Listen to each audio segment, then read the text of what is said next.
Well, good evening, folks. How are you? I've got the whole gang ready to go tonight, and we It'll got a be a great. gangbang. Oh, yes, it will. But it's going to be. This is a great episode to review. We were all excited about it ahead of time. God, since last week because we knew we were reviewing Scar tonight, and Scar is just one of those like great episodes from the jump. So. So yeah, we'll get into that. I need something good, Drew. I need something good in my life right now. I watched Lower Decks today, and I was told again how I am a useless male, and I can't do it anymore. It's affecting me emotionally. You need to cleanse. Yeah, well, I God hate that damn it, show. cookies. I really hate that show. It looks so stupid. Well, I'm at that age where like there's not a whole lot of there's not a whole lot of animation I'll watch as it is because I'm just I'm at that age where I'm kind of over animation, certain animation. I mean, I'll watch animated stuff every once in a while, but Lower Decks is I look just at still frames, Drew. it's a stupid animation style to begin with. I hate that style of animation they're using, and I don't know. It's just a shitty show all over the place. I wouldn't have minded the animation so much. I don't know, dude. That animation's garbage. I mean, Jesus. To me, You don't know the writing is terrible. Well, the writing and the animation sucks. The show just sucks. I mean, Jesus. Any one of us could sit there with a computer animation program and animate something better than that garbage. I would rather stare at Nerd Cookie's avatar for 25 minutes. Yeah, Okay. her avatar has more detail and looks better than any character from that show. Bigger tits. It does look like it should have its own style. That's what I was gonna say, animation style. So it looked like Rick and Morty to me. It did. It wasn't as good as Rick and Morty though. Like it wasn't even as detailed as that. It, like I've seen Rick and Morty episodes that were more detailed than that. And see, it works with Rick and Morty. It's unique. It's its own thing. Like they just want to rip off other properties, and even in their animation, we see that. It's just like before we got on here. I watched Nerd Roddick's review of it, and he reminded me that like the name of the ship is named after a town in California, just like the Orville is named after a town in California. Like there's nothing original with Kurtzman Trek. There's nothing innovative, nothing original, nothing funny. I'm getting tired of being told that being a straight male is awful. It's killing me. They may as well have just called it, the big burrito or something like that. I mean, because it looks that's too phallic. That's too phallic. It's just horrible. I mean, it's just horrible. Hate your goodness. All right, let's get the fuck up with Star Trek because look, anything right now, Star Trek sucks, and I don't want to talk about Star Trek because it's fucking depressing. Why I need this? I will say it's interesting that this episode is definitely female centric, but this is the pinnacle of what it should be. Because we deal mostly with Starbuck and Kat, and it's mostly just dealing with them, and it was just so well done. They're complex, they're diverse, they're strong, they're messed up. Well, that's how you do it. I like this episode because this is like the battle of the fighter jocks, and you got Maverick versus Iceman. That's what it is, except it's different players, obviously, with it being BSG, but it was, man. And that's what I like about it. Is a nice nod to Top Gun, and it also it's also a nod to the original series because Scar is a character in the original series. Yeah, technically. Well, yeah, I mean it's a different thing. I mean, Scar in the original series, he was on the cowboy planet, right? It was the cowboy Cylon. Yeah, I believe so. Cool. Yeah. So it's a nod. Like again, you have a nod to what came before it. Mm-hmm. Unlike Earth Trek. I'm sorry. Go ahead. Yeah. All right, Steven, get off of Star Trek. I can't help it. I'm inundated with it. I had to watch it. It's in my eyes, Drew. It's in my eyes. Well, Jesus, man, you watched at least a good show when you were getting ready to review this one. So, Steven, Steven, focus on Elaine's avatar. Yes, Ooh, focus. Oh, sorry, got excited. And so like, hello, by the way, to Culture Casino, because he's been very patient. Because everybody else has been talking. The Eternal Maid, we love you. Well, not a lot. I'm going to add a little bit to what you guys were talking about this episode. It is the representation of the World War I flying ace Snoopy versus the Red Baron. Hey, that's a good awesome. comparo too. Yeah, not too shabby. But correct. And thank you, Nerd Cookies. Nerd Cookies is paying attention to the Eternal Main, so that's good. All right, so before we get into reviewing the episode, I actually had to watch on the cock, though, didn't we? Didn't we have to? Yeah, Peacock, right? We had to watch it on Peacock now because it's not on the Battlestar. Well, yeah, they pulled the BSG episodes and the miniseries down off of sci-fi.com because NBC Universal is really trying to promote the Peacock streaming service, so they suck everything on there. Suck it right into the cock, yeah. So this is where you can watch it for free. It's pretty much you just make an account and you can watch all the stuff for free. It still plays the ads, but you can watch everything on there for free, which I think is good. That is good. At least it's a streaming service that gives you that option. Compared to Disney Plus and some of the other ones, at least you can watch it for free. So, it's not a trial. You can just sign into your account and watch it for free anytime. So if you want to buy it, you can get it off of YouTube too. Mm-hmm. Yeah, I mean, they actually charge way more. It's like, why would you? You can just watch all of this for free. I mean, I don't mind having commercials in it. Shout out to Peacock for doing that, for allowing that. Yeah,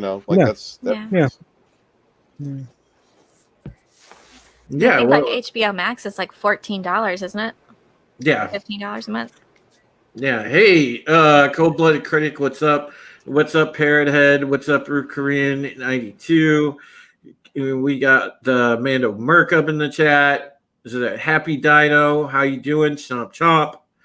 We got Lady Mist, of course, our stalwart favorite fan. She has been here like every freaking stream. So it is a great evening when I can have like all the great peeps in chat. And this is the best chat on YouTube. I mean, when we go live on Thursdays, you guys always make it really fun for us. So it's much appreciated. And hail Speaker for the Dead. Welcome, buddy. Great to see you. Don't forget Roof Korean. Yep. Oh, I know. I shouted out Roof Korean. Very intense avatar. Yes. Hey, Mardigan, what's up? Yeah, so what I wanted to get in first is I wrote an article a few days ago for Bounding, and we're gonna kind of share that and react to that real quick. So let me go ahead and do that because this is news about the new series, and in case you guys weren't up to date, so I kind of laughed about this when I was researching the article that I based what I was writing my story on, which there was a Deadline article, I guess, a couple weeks ago, where they said the new Battlestar series is quote unquote progressing nicely. And I laughed about that specifically because the guy that's in charge of all the direct-to-consumer content and the president of original content at NBC Universal. This is what made me chuckle. I have seen an outline that we're excited about. It's obviously a big undertaking, and we're aware of the importance of that IP, and we're being pretty deliberate, but it's progressing nicely. Which, he continued that tackling the beloved series, quote, comes with a great deal of responsibility, and noting that the team aims to do it great service. Now, the guy that this guy Michael Leslie that did something for BBC television previously, it was called Little Drummer Girl or something like that. He's writing the draft script and is expected to deliver it to NBC Universal within the next few months. Do we trust it, though? I mean, in the environment we're in right now, in entertainments, do we trust it? Well, from what I've heard, behind the scenes, there are rumblings that the executive producer for this project, Sam Esmail, that was the guy that did Mr. Robot. Well, he's pretty much a really big woke libtard, but shit.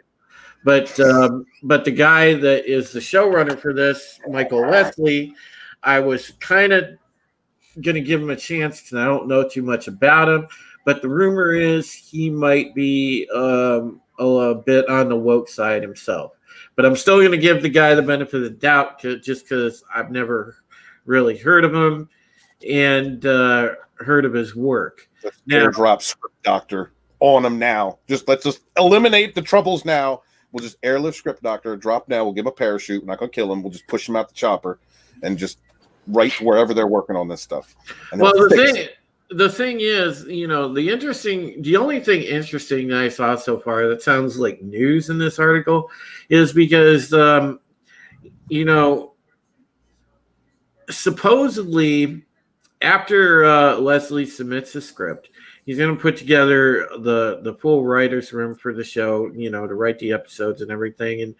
And supposedly they're making a new imagined world, which strikes me as they're making their own universe.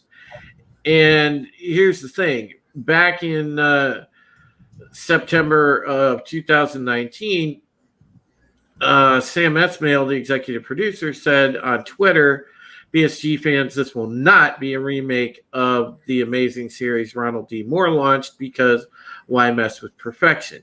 He added, instead, we'll explore a new story within the mythology while staying true to the spirit of Battlestar. So say we all. So it was supposedly, at least the way that it was worded, was going to be in the Ron Moore universe. So it was going to be in this continuity, but it was going to be a new story, supposedly. But now it's their quote unquote their own vision. So nobody really knows of anything. And look, to me, this is like shit news because a draft script doesn't tell me anything. Until casting details come out, something like that, I'm not impressed. And like I said, at the bottom of the article, and this puts it in perspective. Keep the faith, Battlestar fans, for now. It seems like NBC Universal views the IP as an important science fiction staple, and they're dedicated to producing a quality sequel series. We've heard this so many times from other people that have taken over big franchises. No, I know. We've had the same promise before, but the thing is like, why do 180 when you said you were going to do it in the current lore, essentially, and then all of a sudden you're like, well, it's a new world. I mean, all it is just confusing the shit out of what you're gonna do. It was boxy. Yeah. A lot of people, hey, Anti-Trekker, how you doing, buddy? What's going on, Mando Merc? Well, Anti-Trekker, I think that he owns the rights, obviously, to his universe, his continuity in BSG. NBC anywhere else in that universe, but it's NBC Universal owns the IP. it's going to have to end badly for the humans, you know? Yeah. So big shout out, by the way, my boy Jason C. I see him in the chat. Obviously, Mark Lurtzis is here too. I like Caprica. Great to see you. Tried to watch Caprica. I really just didn't. Here's the problem with Caprica. BSG had a great mix of drama, action. It worked from top to bottom. It had all the right formula. Caprica was a little too much drama. It was almost too far on the soap opera end. Right, yeah. And that's why I think a lot of people didn't pick up on Caprica the way that they wanted it to. And you could see it inside the numbers when you go back and look at Caprica's ratings numbers.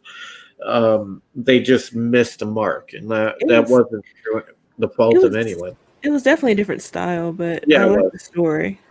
The story, itself is really cool, Jane. It just was too much, I think, on the drama side. It went too much into that. So, it's been a long time since I've seen Caprica, but I got the impression that they didn't really know the direction they were wanting to go with it. And the Sci-Fi Channel wasn't being handled well at that point. Oh God, Bonnie Hammer was an idiot. Like, I can just say that. Like when Bonnie Hammer was running the Sci-Fi Channel and NBC stuff altogether, she was a complete idiot. I mean, they foobarred so much stuff.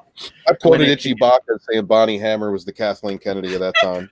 Well, Stephen, she was in so many ways. I mean, you're not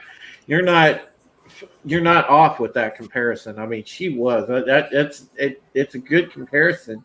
Well, to me, that was Itchy Baca. Well, he's right. I mean, back then, Bonnie Hammer was tone deaf to the needs of the fans. They were putting all kind of shit on Sci-Fi. I mean, not that. Hey, look, I love the show Cops, but I don't need to see a marathon of fucking Cops on the Sci-Fi Channel. And Ghost Hunter shows, there's a lot of those. Well, yeah, and I like Ghost Hunters too, but like, guys, wait a second, is this really a Sci-Fi show? Maybe there were aliens disguised as cops. Drew, did you ever think of that? It was just bad, dude. Bad. And they took all the good stuff off, like, any shows that came out that had promise. Like there was some actual good originals on there. Like Eureka ended too early. Because that was a great show. Yeah, Eureka was good. Yeah, I really enjoyed Eureka. I'm sure, Jane, you probably saw Eureka, didn't you? I probably did. I don't remember. Elaine, did you see Eureka? Yeah, that's a good show. Yeah, if Jane can't remember, it ain't worth watching, guys. Yeah, I don't know. I think it's on Amazon. It's on Amazon if you want to check it out. Culture, I think I vaguely remember it. I did not enjoy it and tapped out early. That's the thing with me is if I'm not enjoying something, I will tap out super fast. Now my dad, on the other hand, loved it. Yeah, like I'm sorry. I cut off Culture. I was trying to make a joke and I cut you off. I'm sorry. Sorry. That's okay. I was just saying, my dad loved it. My dad was a huge fan. But with me, if you don't get me right away, and this speaks to what was happening at Sci-Fi Channel, like you guys were just talking about. If your show doesn't capture me right away, I'm just not going to watch it. And there were better ghost shows on other channels, right? So, I mean, there was. As a whole. So I just, I'm one of those people. I'm like, usually you get me for about 2 episodes, and if you haven't nailed down your stuff by then, probably not going to watch you anymore. There was a time where they had like an almost perfect lineup because they had Firefly, then then a new episode of SG-1, then a new episode of SG Atlantis, and then Battlestar would come on at 10 o'clock. So you had 4 great shows back to back to fill an entire evening, and it was friggin' amazing. And when they took that away and started taking programs off, and even new programs that they came up with. You know, like another one I really enjoyed was like Warehouse 13, and that I felt like ended a little bit too early, and you know, and the list goes on. But this was NBC Universal and their tone deaf thinking. They it's like, you know, they killed their own golden goose. It was awful, and yeah, it just for whatever reason it was a shit show, like at that network at that time, and that's why I think a lot of stuff didn't get its proper due.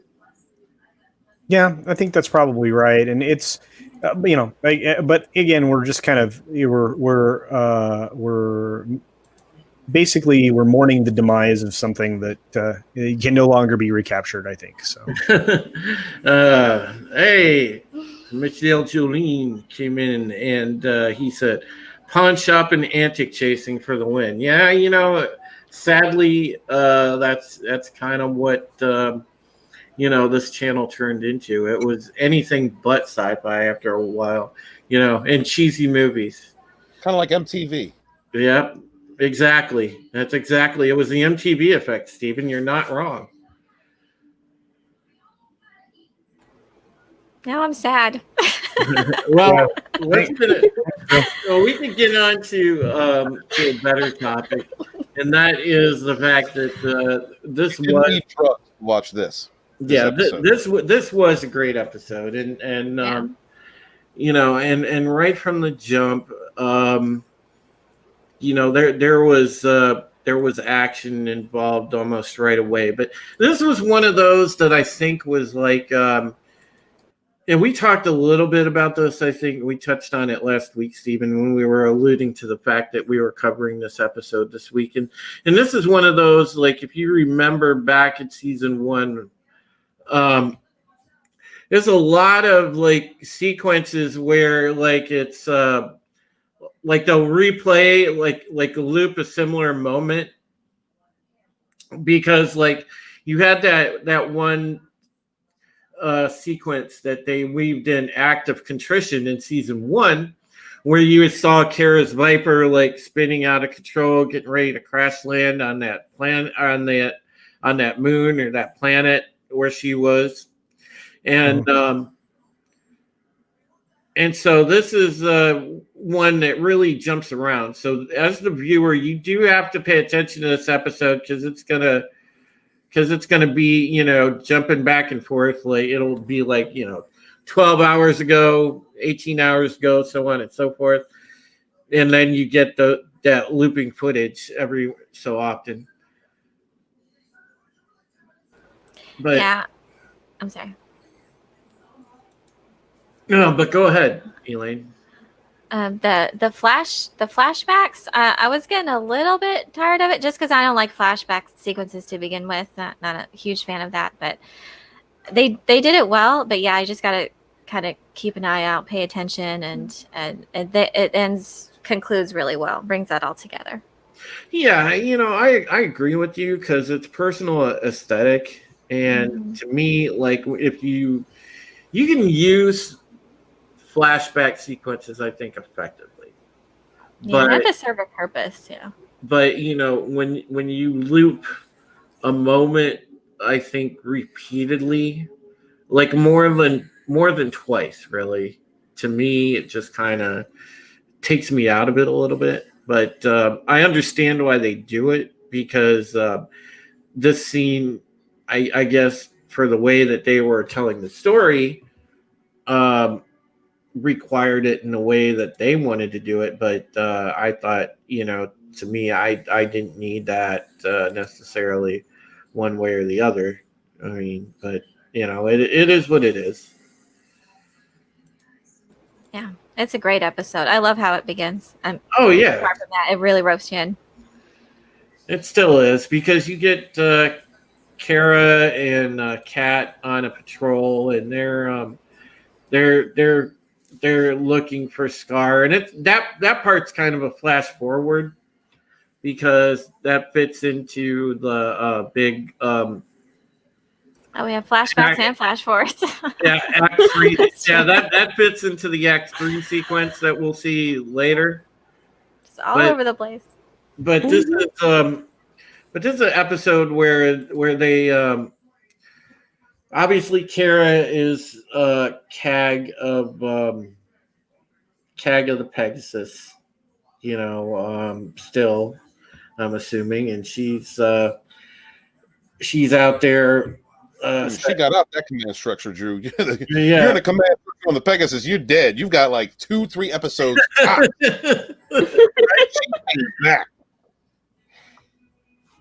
So they're flying patrols because the mining ship is doing operations, trying to get Tillium off some of the asteroids and whatnot, so that they can refine the Tillium. And so, the Colonials are obviously flying defensive perimeters around there to make sure that the ship is the mining ship is protected, so on and so forth, and they have patrols going through there regularly. So they're trying to keep the Cylons off of them. And this is you find out pretty quickly that this Cylon Raider Scar is blowing the pilots out of the sky left and right.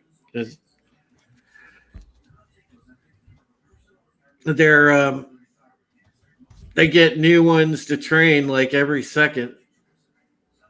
Yeah, it seems like, because they go through so many pilots. Yeah, well, they've been dying. My God. Yeah. And you can't just replenish people like that. You can't just grow them in a jar. They don't come out of a Viking egg. Yeah, and at the same time, I mean, they have to actually train these pilots. They call them nuggets in the show, of course, and they've been recycling through them, and part of the story is going to be to talk about why and what's happening to the nuggets when they go out and they aren't prepared and they're out on CAP, which is the Civil Air Patrol that they're doing around the ships of the fleet and around the mining vessels.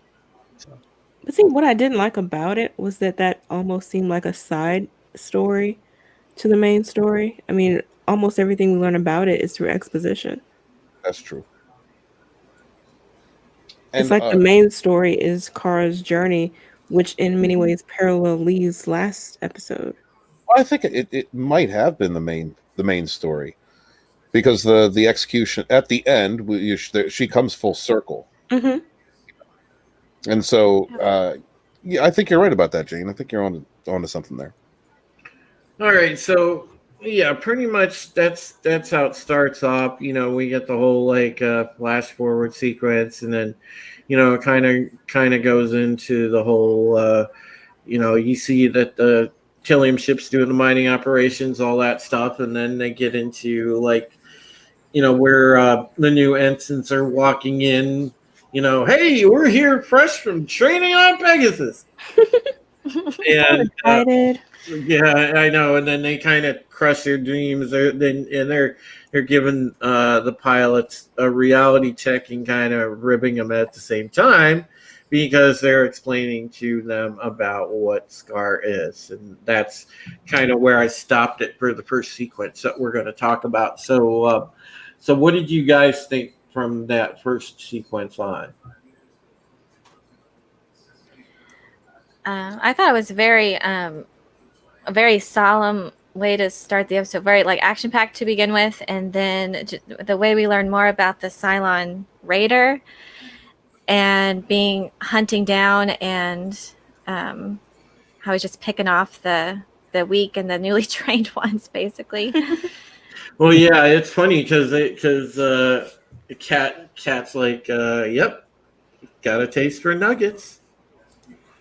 It doesn't make any sense to me though why they didn't know this. And that's a picture of Scar, guys, in case anybody forgot. So cool. Yeah, I like the way that Raider looked, because I like the way that the Cylon Raiders looked in this show period, but just the way that the Scar was pretty awesome. And it's also a callback to the original series. The character that was in an episode was a regular Cylon who thought he was a cowboy. But we won't get into that right now. That was during the rewrite period. 78 show, yeah. Yes. But in this we get a callback to a character from the original series again, even though it's not the same character being presented. But just that in itself, that nod to the 78 series, that's respect. And so we get this. What we get here is really the fleet's understanding that without the resurrection ship, that these fighters aren't the memories aren't going to resurrect. This person is going to be copied, and so just how important survival is to their enemies, whom they've been looking at as just even though they have one in their company, they look at them as not human. They don't look at them as equals. They look at them as machines, unfeeling. And so I like that exploration into a character being presented in a Raider, no lines, purely actions, and you get so much of an understanding of this character. Scar is a character in this show. Man, I love the fact that Anti-Trekker, who has who's pretty good analytical guy. I don't always agree with him about his Star Trek opinions, but man, I respect the hell out of Anti-Trekker, and it's the hair. He and I are really cool, and yeah, he brings up a hell of a point here. Scar to me was the ultimate nightmare. Besides being an ace pilot, if you manage to kill him, he just comes back stronger, which, I mean, it's true, because obviously they with the way that the Raiders are, they learn from flawed tactics. They learn from their deaths, the way that the human Cylon models do, and you get this point made to you a little bit later on, because there's a scene with Athena that's kind of explaining it, but we'll get to that shortly. When we get to that scene, we'll go into a little more detail. But yeah, that's a great point there by Anti-Trekker. Yeah, no, it's rings exactly true, because every time he dies, he learns something else about how to be a better fighter. So instead of having to do it through training, and through simulation, training and stuff like that, it's real world experience. So, kind of already understands the tactics of his foes, and it just gets that education gets more and more refined with every death. Of course, now that there's no longer a chance to be reborn. I mean, every time that this happens is stakes. Every time that they engage with him is stakes, and every time he engages with them, finally, there are stakes. So, yeah, chips sound good. Whoever's eating them chips, they sound really good. Barbecue, babe. Saying, hell yeah. I'm jealous. I don't know anything that let's keep going. Jane or Nerd Cookies you want to add, or we good? Fritos, yeah, or nachos. I would just add that it's set up so well, the episode. The stakes are so high, and they're so demoralized. They're the actions of Scar, how he's getting into everyone's heads. And to see the progression of how the effect that has on the fighters, particularly Starbuck, obviously. So it's neat how that unfolds. Yeah, it just seems unrealistic to me how it's not having the same effect on everyone else. I mean, they're losing Vipers left and right. I don't believe recruits would come in completely green, not understanding their enemy. It just, that part of it didn't make any sense to me. All right. That'd be just the part about the different tactics they're seeing they might not be used to, because to them, like to us, they're just mindless machines. And Well, before you had this, it's a swarm mentality, right? You're dealing with a swarm of units. And although now, we find out that with each death, they come back. So the swarm gets smarter and smarter. So you've had these veterans who have had to increase their ability, their competency, their expertise, because they're fighting an enemy that is growing and growing in intelligence with each reset. And then you enter this situation, and it's not the swarm. This is a strike team mentality, a guerrilla tactics. And so that's the new presentation, I think, to the characters, to the idea of the Cylons in this episode, is that they are capable of these types of tactics when survival makes it necessary. Go ahead, Drew. What's the next scene, man? You want to say it. Them chips. You're eating them chips right now. I know, right? You got your mic muted, probably. You just chewing on them chips. No, I want chips, man. The thing is, okay, the next segment we have is there's a flash forward to again, Kara and Kat flying in that patrol from later on in Act 3, but and then it cuts to the rec room where they're playing cards and whatnot. And obviously Starbucks drinking, and they're explaining again to the Scar's tactics this time, because one of the young rooks asked, why exactly what exactly is the tactical, why is everybody lose to Scar, or something along those lines. And Kara explains that Scar correctly doesn't reveal himself. He hides behind an asteroid and he waits to jump, unsuspecting pilot. Oh, right. And she was actually sticking up for Scar, because she was responding to a comment about him being a coward. Mm-hmm. And she was like, no, that's the same tactics I would use in that circumstance. Right. And then there was also, we also kind of get into, you can see the rivalry between Starbuck and Cat. Cat fight! Really starting to hit that almost boil over meter. It's getting there. And man, they have a great exchange where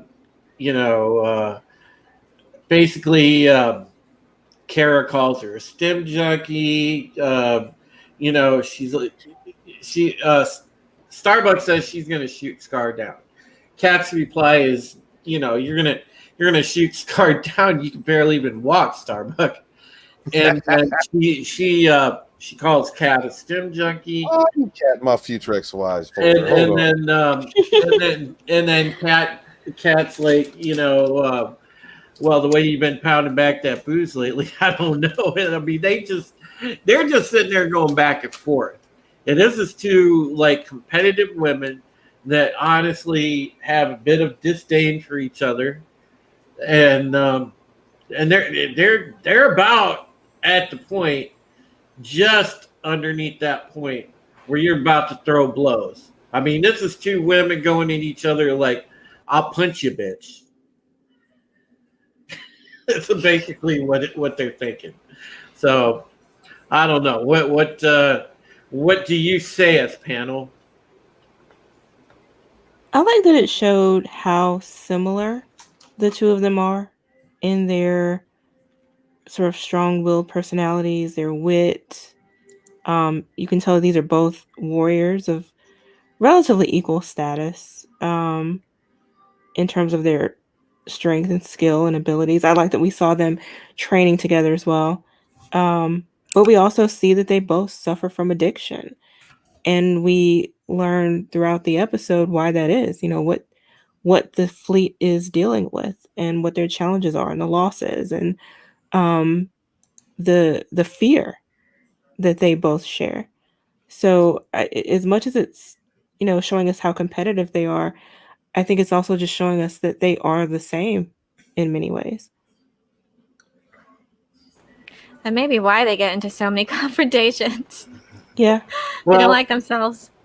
and they're handling it different.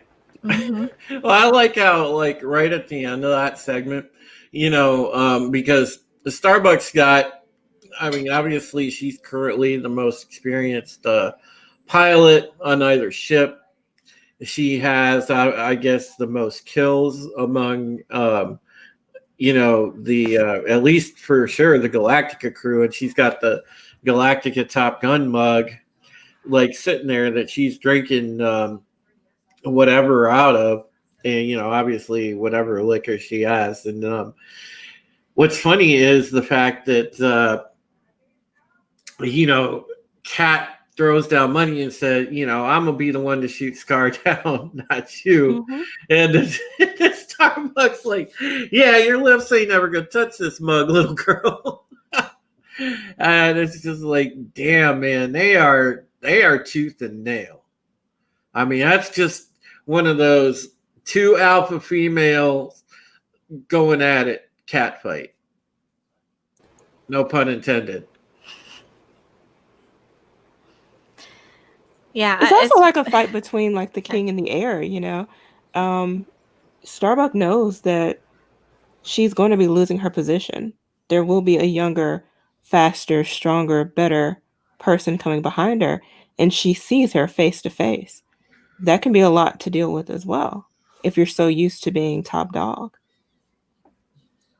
Yeah, I mean, the young upstart coming up in the ranks and is going to replace you. I mean, you see the you see the writing on the wall, but you're at the same time. Well, I guess I don't want to jump too far ahead, but I can say that to me, in feeding into what Jane said earlier, is this is like almost even sibling rivalry. The way that they go at each other, it's more than just a close competition, and it's probably because they see so much of each other in the other person, or they want to the other person's respect. I think is key. Not only that, but they're all being challenged as a unit, as individual pilots. They're charged with protecting this mining facility, and they're getting torn up. And they cannot defeat this single enemy. So all of their egos are being hurt at this moment. When you have when you have two alphas, when you've got Starbuck, who's an alpha. Starbuck is the alpha. That's the alpha female. That is who that is. And so she's unable to cope with this emotional situation. Well, she's thinking about Anders, and she's unable to cope with that. And she's an alpha. She's not supposed to be compromised by that kind of emotional, those kinds of emotional feelings. She should be a warrior. She should be fighting. She's dealing with that. Then you've got Kat, and she's also seen all her friends that she came up with. Imagine she just came in. She was a nugget not too long ago, and now she's climbed the ranks to being one of the best pilots. She's seen a lot of the people that she signed up with, that she started with, die. Well, Stephen, Ruth Korean just doubled down on your point there. Grizzled versus young buck. And Ruth Korean's avatar, I believe it. Everything he says. Yeah, he's serious. yeah, he is. But no, that everything about that was good. So, we see Starbuck.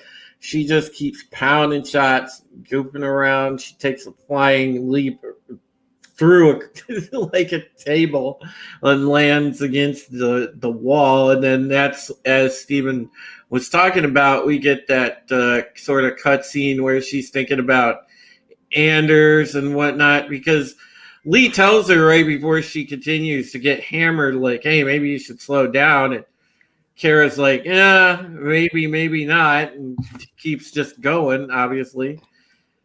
But I mean, he was the one to talk, because just last episode, he was exactly where she is, just lost in loss until something caused him to snap out of it. But that flashback when Starbucks are getting hammered, or not flashback, but the sequence there where she's getting hammered in the wardroom and just, kind of takes that flying leap across the table, lands in the corner. You could tell it's pure pain after a while when she starts thinking about Anders. And you can see it on her face because she wants to start bawling. And then obviously we go from that. It cuts over to, again, we get to finally see what Scar looks like, because this is the Act 3 footage, and then it cuts to our opening credits. And once we get through our opening credits. Damn, that took forever. Yeah, wow, 45 minutes on opening credits, y'all. Who else covered the show like this? You ain't gonna get that with a Lower Decks review. No, hell no.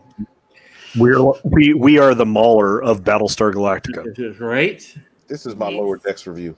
That's what this is. One thing I liked about this episode, by the way, is both Kara and Kat were flying Mark 7s, which the Viper Mark 7, I like the Viper Mark 2s because I like the classic BSG look, but man, the Mark 7s were sexy. I love the Viper Mark 7s. Yeah, he said they were sexy. You feeling a little your inner Lando Calrissian right now, buddy? Dude, those were absolutely like sexy Vipers. Sexy. I mean, there's no other way to explain it other than the fact that they're beautiful, yeah. I mean, they were beautiful ships. Well, but again, because of the way the control surfaces were designed, they would fly like complete pigs in atmosphere. So I'm not sure, I don't know. I like the old ones, but that's me. Oh no, please. We need some more old school love here. Old TOS love. Well, wait, the Mark IIs were okay, I guess. But I mean, the Mark 7s were just awesome looking. I mean, because they kind of look like F-16s. Drew, would you eat chips inside of Mark 7? Dude, no. In the Mark II, I would. Okay, all right. Yep. So they're all the same to me. What? Oh my god! They're just ships. I'm sorry. You can turn out all kinds of crazy stuff from Tolkien, but you don't even have. They look cool. I don't know what's a Mark 7 or a Mark 7. Oh my god! Google Nerd Cookies. I'm sorry. They're the very. They're cool. That's all I have to say. All right, the anti-trekker is taken off, but he said, he would take a Mark II over a Mark 7 any day. Thanks for stopping through, buddy. Thank you to everybody in the chat. Please smash the like button and share out the link if you don't mind. Anti-trekker thinks you're speaking blasphemy there. Sorry. I don't know what kind they are. That's the other thing. I don't know the details on the ships. I'm so sorry. Just what we deal with all the time. But I love I love the design. I like the classic in this one. Random Brad says, once you've seen one cockpit, you've seen them all. Speaking of that, now watch Battlestar Galactica. Exactly. Cock channel. Shout out to Tommy Best Mod on YouTube. He's doing a good job getting links out to the chat and everything else, and really advertising the channel. So appreciate you, Tommy. You are the man. Thank you, Tommy. Thank you, Tommy. It's important to understand that there are different looks to these ships. I mean, it's okay, Nerd Cookies. I mean, but I think I agree with Trekker that ship porn is the best porn. Yes. Yeah. I'm just glad y'all know your stuff when it comes to that. Hey, look, Everybody knows too, I guess. I love my sci-fi ships, man. When there's just good looking starships in a science fiction show, it makes it a whole lot better. Tommy said those ships are all phallic, so toxic. The sexiest ship in science fiction. Yeah, they're that's aerodynamic. Cool. I don't think that matters in space, but yeah. Bad Bunny, what's up? Great to see you in the chat, buddy. Now, Bad Bunny always repping the Canadian side of things. Hey, Deviant Porg, great to have you. Hey, Porg. What's up, buddy? I know we're in trouble. We haven't even got a box here forever. What happened? I don't know. It's To me, Toxic and DJ, I guess they're in here. to me though, we can sit here and debate like which is the better Viper, but I will say this: there's no ship to me in modern science fiction in the past probably 10 years that's been sexier than the Pegasus. How the hell did Culture Casino drink a cup of background? How did that happen? Did you guys see that? Yeah. I've seen that before. You've never seen that? No. Well, I don't really stare at him like that, Nerd Cookie. What the hell is that? It's weird. Oh my God! And he can move his lips without speaking either. Steven, I know you're repping the Enterprise there, but come on, man! It's like we're talking the last technically. I love those ships, Drew. I absolutely adore the Battlestar Galactica ships from the old series and the new one. Love them all, but my preferred, the sexiest ship ever in science fiction is the. I'm not saying ever. I was just saying like the last decade or so, like in the modern Battlestar era is what I'm trying to say. Like the Pegasus to me is best looking sci-fi ship hands down here lately. Anyway, Admiral Karen's ship. Yes, Pegasus, dude. As much as I like the Galactica in this show and the look of the Galactica, man, the Pegasus was badass. That was the brand new ship, wasn't it? It had great lines and it just looked wicked from, stem to stern. So I love the Pegasus. Do you think when Drew's avatar comes up, not true? Do you think when Culture Casino's avatar comes up, it's because he's actually transforming into the background that he's drinking? Yeah, might be. Could be. Hey, Toxic Man Flu's in the chat. Oh, hey, Toxic. Oh, yeah, Boxy Theory, yay! And he comes with a Boxy Theory. Let's see what's he got. He finished it yet? I don't think I only see one of two. Yeah, one of two. Boxy has decided his Oscar vote will go to Danny DeVito for his role as author Stephen Walton in Simpin' Hard. What the fuck? Oh my God. Oh, that's great. Where did this come from? Danny DeVito doesn't have a beard. He doesn't have a beard. He's also like 80. And like 2 feet shorter. Yes. How tall are you? I'm 5'6" and 3/4. And the 3/4 means something. I'm sure it does. Yeah, he's what, 4 foot something? 4? Yeah, eat chips, Drew. Just go ahead and eat chips. You know what? What the hell's hot? He muted his mic. Do you hear that shit? Well, oh my God, there he went. Culture just completely disappeared. Stop drinking your background, bro. Oh my God. Oh. Where's the other half? I guess he's still No, Oh my goodness. Mark Lorette is on 6'5" and 3/4. Yeah. Jesus, you're a giant. Who's 6'5"? Mark Lorette. El Gigante. Tommy's not exactly short. Yeah, So. Tom. Oh, Boxy Theory. Boxy Theory 1 of 1.5. Yeah, man. Or a half, or 1 of 2. Maybe that's what that means. Yeah, we're waiting for the next half. Boxy has decided his Oscar vote will go to Danny DeVito for his role as author Stephen Walton. Dang it, I was trying to finish that. Yeah, we read that. Yeah, it was while you were in the ether. When you disappeared into the background. It's worth repeating. You're in space. There's no sound in space, so therefore there's no sonar in space. But I'm not going to complain about Star Trek here. Anyway, I'm sure there was more happening in this episode. Oh, Parrot Head coming with the jokes. Oh wow! This is the Pegasus actual podcast. We don't. That was hilarious. We don't do. I don't care if both the troublemakers are here.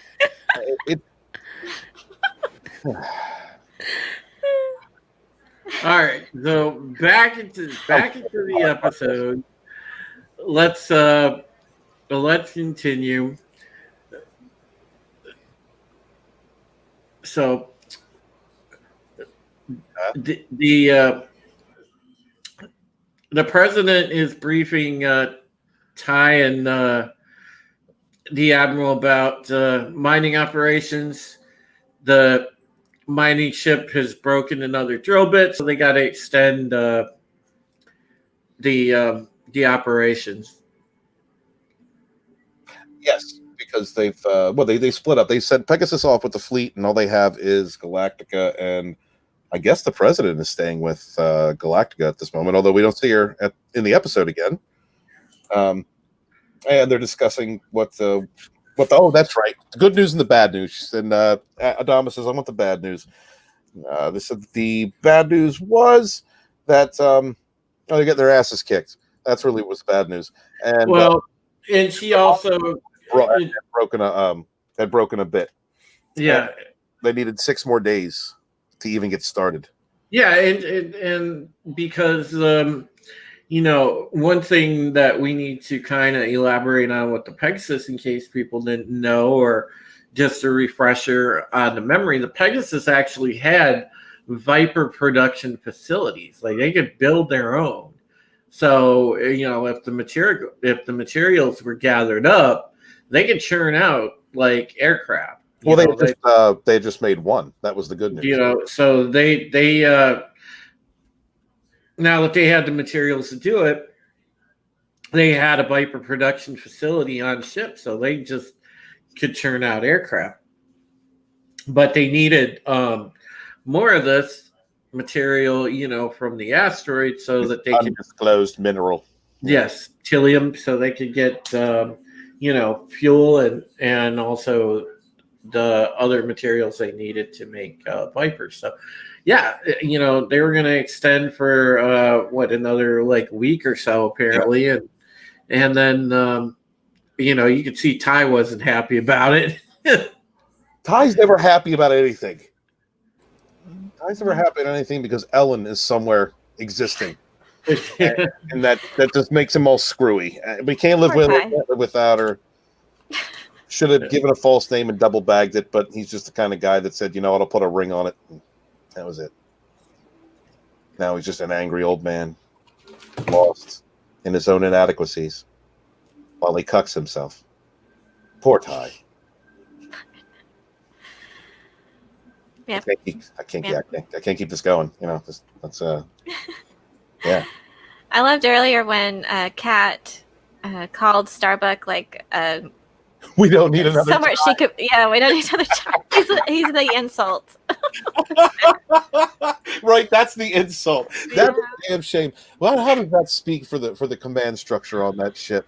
The greatest insult you can give to a fellow serving officer is to call them Ty, the colonel. Poor Ty. That's awful. Oh yeah, I know, man. That was kind of low, but the That's when they're gonna come to blows, right?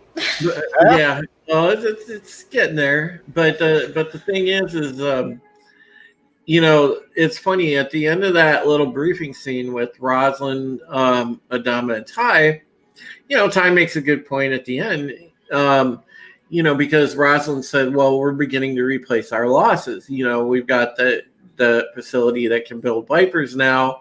And if we get this material, they got enough to make an entire new squadron. Well, that's great, but Ty says what's on everybody's mind, which that's great. We can replace the planes, but can we replace pilots too? Every now and again, Ty does have a decent thought, and that's a good point. Because they're losing pilots like mad. And then so we see Starbuck in a pilot briefing. She's explaining she's got Viper gun camera footage up on the screen, and she's explaining to the pilots, what they need to do, because this area they're going to be patrolling is going to be harsh visibility and things of that nature, and what they need to expect when they're in combat. Right. Yes. You need to be on top of your game. All right, guys, I'll meet you at the bar. But I actually liked that. I thought that was cool. I kind of like that Viper gun camera footage. Which, by the way, guys, if you own the video game Battlestar Galactica Deadlock, it's a nice little RTS, and it has that feature in it when you're building units and whatnot, and if you're going into a battle. When you launch Vipers from one of your ships, you actually get that option where you can view the Viper gun camera footage. Bad Bunny, that's actually an interesting comment. So why didn't they make a tandem seat Viper in order to train new pilots? They need real time, real flight time. I think they don't really talk about it, but I guess they had simulators on the Battlestar, and I guess materials, the lack of materials to build new ships would be the reason they hadn't done something like that. Well, I mean, they didn't have the facilities. They didn't have all they had were the bulkheads on the other ships that they could steal from. You're starting to take away structure from other entities to create more things. Sorry, Jane, I didn't mean to cut you off. That's okay. I didn't get the sense that they weren't experienced pilots. I got the sense that they just weren't experienced with this particular enemy. So they were focused more on strategy during their meetings or trainings, whatever you want to call it. Well, they had a lot of casualties, James, so they were sending up rooks. They were sending rooks with not a lot of flight time at all, or no flight time. Or middling time. I wouldn't say no, but I would say like middling flight time. I mean, but really the whole theme of this was with your ace pilots.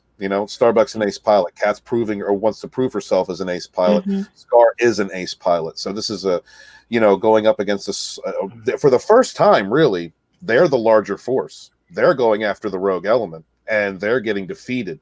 So they're kind of having to come to terms with that and deal with that. When they come across, I think it's giving them a healthy respect for the possibility that these robots, these drones, can actually be functional ace pilots like they have. So that's a part of it to me. Yeah, I thought that this whole thing is pretty interesting so far. And then we cut to where they're having the where they're still talking about stuff in the CIC. And Ty said they're grinding us down Viper by Viper. Oh, can we go back to Ty? I'm sorry. Oh my God, I'm sorry. I'm falling off my game. There we go. Okay. Yeah, I'm sorry. And then they get to the where Athena and Kara are talking about Scar, and I love this conversation. That was a very good conversation, and I love that they added the additional element of rage that this thing feels. So that there is an emotional element to it, or what passes as an emotional element for a machine. Yeah, it feels pain. Right. All those deaths before, and now the stakes are high for it because it can't resurrect. Right. And that was what I was talking about earlier. And in fact, in our chat as it went by, somebody used that the exact quote from the show, which is death is painful. And there's no wonder that obviously it's a great training tool, which is Athena talks about in this little exchange as well. Is it's a great death is a training tool, and it's painful, and you learn from it, and you change your tactics, and you grow. And Scar's died. How many times did she say? I don't want to paraphrase it. Does anybody remember? I don't remember. Yeah, she said Did Scar's she say died how many times or countless times? X number of times, something like that. And then that exchange, I mean, the takeaway there, like Drew was saying, is incredible. You think about that. I mean, so no wonder this thing's pissed off, like Jane mentioned. I mean, it's very unhappy, and it's taking it out one at a time. It's taking out as many pilots as it can before it's done. It has been stuck in space, right? No Wi-Fi, and the only thing that it has to watch is Star Trek Lower Decks, and it's making it insane, and a murderous raid. I think it would be suicidal at that point. Yeah. Yeah, it's like I don't know. Maybe Joe Biden on loop would also drive you to that point. Sniffing, constantly sniffing. And I love how the episode title Scar. It's not just the Cylon that's named Scar. It's like multiple applications of it. Obviously, the Cylon Raider, he has that physical scar on him, but he is scarred as well by the deaths he suffered, and what he's how the toll it's taking on him and how he's changing his tactics, but also scars from that Starbuck and Kat are dealing with. So that theme just runs through this episode so seamlessly through everyone. Yes. As is done in many of the episodes in this show, because it's one of the best shows ever to be aired. So yeah, well, good point, your cookies. Yes, Drew. No, I like the whole thing where after that conversation, we get into the whole like nice little behind the scenes sort of look at one part of their combat training where they got that weird like sort of centrifugal device where somebody gets in like that centrifugal harness and they spin them around and whatnot, and then they have to actually get out of there and then put rounds in a tight grouping, which Starbucks explaining, this you're going to have this sensation of like a large amount of like disorientation and dizziness, and you still have to have good enough aim to put rounds on the target. And I thought that was really awesome. That's a great scene. Yeah, it's also fun. I would do that. And she, of course, Kat has to outdo her. I was getting dizzy just watching. Well, when they spin you around in this thing, and then they make you stop, they take a blindfold off you because you're blindfolded during it, and then they tell you to shoot at a target. And so the first thing that we see him while he's doing this, they hand it to some dude, and they take the blindfold off, they give him a gun, and he starts waving it everywhere. And people are just like backing out of the way. And I just thought it was a funny scene. And then, he ends up shooting the target, to which someone asks how, if it's possible to actually do better, and find out that there's been perfect target. There's 4 shots that have landed where they were supposed to by Starbuck. And so Kat says, well, let me give it a try. Because she has to do better. Kat's like a little Starbuck. It's like what Starbuck was last season. Before Starbuck was cucked with emotional feelings for Anders. And now it's all she can think about. So Kat's going to come up and be the new alpha and shoot the dick right off that Cylon. Really? Nobody? There's an image. I'm sorry. Well, that's what was crazy about that scene, man. Kat just like pops 5 shots like right into the freaking bullseye. I'm like, holy shit. That's impressive. That's because she grew up on the south side of Caprica, so she knows how to handle this shit. That's like her purpose in life is just trying to be better at Kat right now. I mean, Starbuck. Better than Starbuck.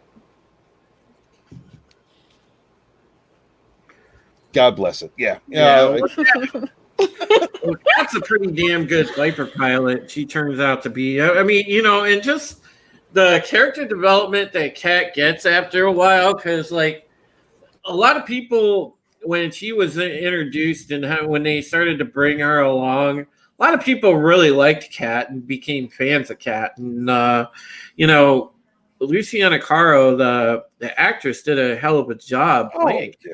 I mean, well, her character was minor and was written in, for more major roles because of how well she was doing and how well she was received.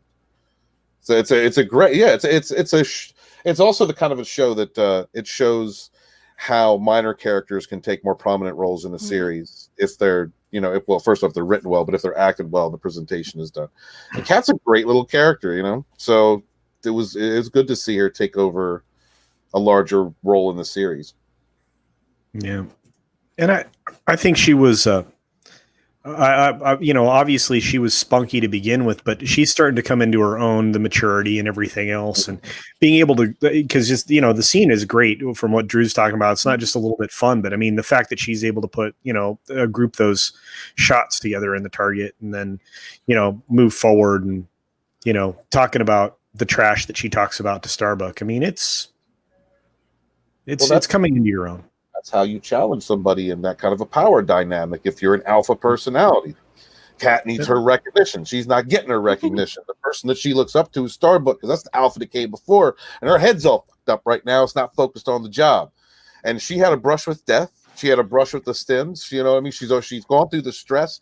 This is the person who has gone through stages of grief, acceptance, denial. I mean, in various stages because of being thrust into this position, taking it over, having doubts about it herself, pushing herself to becoming one of the best, watching her friends die around her. So she's the way that she's gotten through this has most likely been looking up to someone like Starbuck. And then to see her hero in such disarray and everyone in a critical situation. This is where Starbuck should be stepping up and doing it. She's lost faith that her commander, the person she looks up to, can do it. So now she's going to take care of it. So she's challenging for that position of authority. It's a well-written episode, well acted. Yeah. She came to know her hero has flaws. Yes. Yeah. I love the way they work that out. They're both, she's kind of annoying too. There are times where I'm annoyed at Kat, but but I like that in itself too, because they both have flaws. They both have issues. These are strong characters, and they're capable, and they're button heads, and they're just still relatable because they have issues and they have problems and they're annoying at times. I think she sees Starbuck though making some very basic mistakes too that she has to point out, and I think that not only is she sort of let down, but I mean, it's scary that this person who is supposed to be the leader, who everyone is looking up to, who everyone is modeling after and asking for advice, doesn't have her shit together. Right. Yeah. That's exactly and then it. We can look at Starbuck too. I mean, she's kind of desensitized to all this death, and she feels powerless, also powerless to save Anders, and this is how she's not dealing with it really. So just all this is crashing on around her. This pilots are dying. It's very dire circumstances. Well, and we get to we didn't get to the segment here with her and because Hilo's one of her best friends on the ship.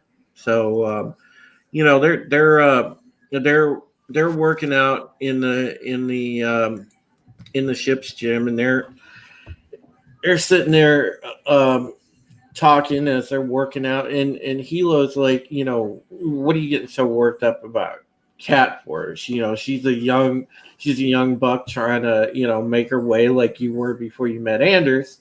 And then Hilo asks, hey, look, are you still thinking about him? What's going on? So Starbuck at this point is in like one of those, like, you alluded to it, I think, Elaine, she's in kind of this funk where she's just like, I don't give a fuck anymore. And, and that's pretty much the answer she gives. Like, it doesn't matter. He's probably dead anyway, and Hilo's like, well, you can't give up hope. He tries to tell her. And then,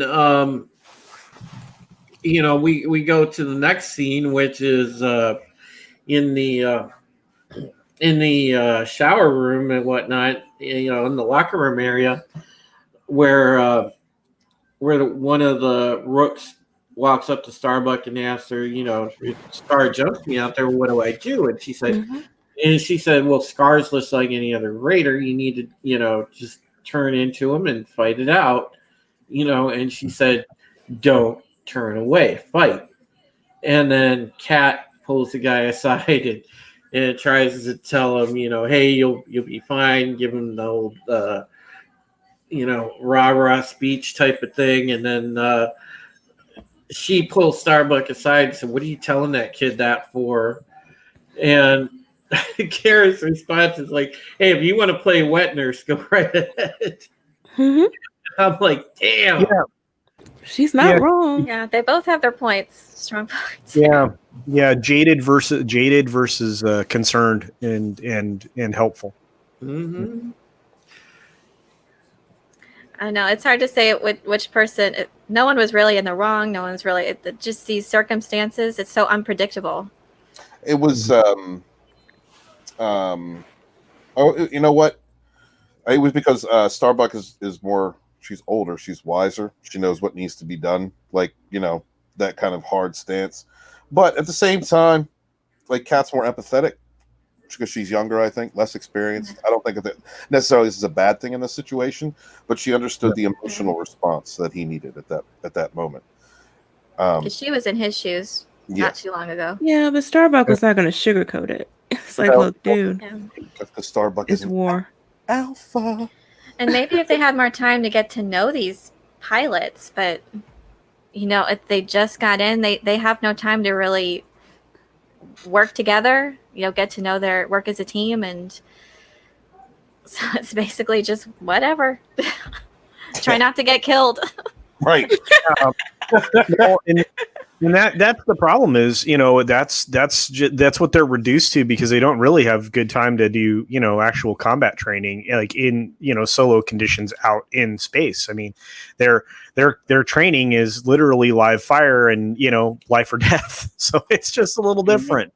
They've lost a bunch of nuggets to Scar. Yeah, it's for real. And you don't abuse your nuggets culture, No. If Invader V has taught us anything, it is how to properly care and feed your nuggets. Yes.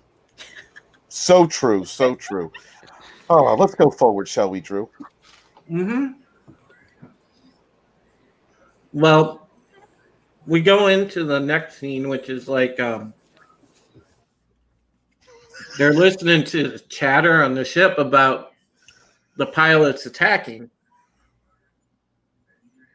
And apparently the one kid that Starbuck explained that to went ahead and thought they saw Scar, so they attacked and wind up getting blown out of the sky.